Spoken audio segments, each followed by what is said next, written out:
Welcome. Find the value.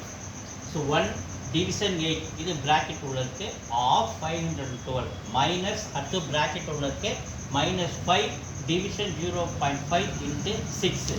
So Boltzmann rule பிரகாரம் first நம்ம bracket உள்ளதா பண்ணணும். அடுத்ததான் B for bracket, O for half, D for division, M for multiply, A for addition, S for subtraction. So இந்த rule பிரகாரம் அதை நம்ம simplify பண்ணணும். So first B க்கு B for bracket உள்ளத பண்றேன்.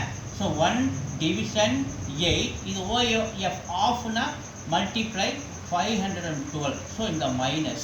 So இந்த bracket உள்ளத பண்ற பாருங்க minus 5 division 0.5 into 6.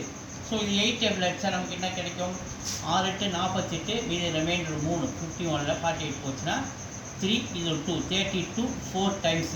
So minus இத பாருங்க minus 5 by 0.5.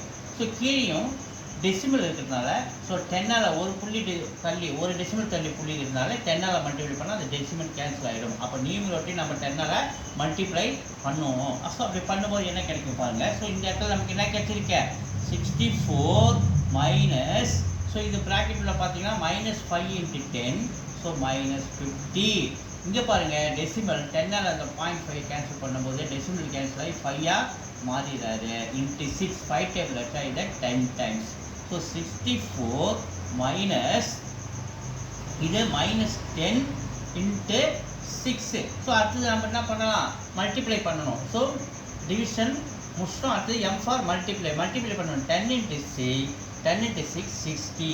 ஸோ 64 வெளியில் அந்த மைனஸ் இருக்குது minus 10 into 6 minus 60. So minus இந்த ஒரு வெளியில் ஒரு மைனஸ் இந்த ஒரு மைனஸ் ப்ளஸ் 60 ஆகிட்டு மாறிடுறது. அப்போ 64 ப்ளஸ் 60 என்னது 64.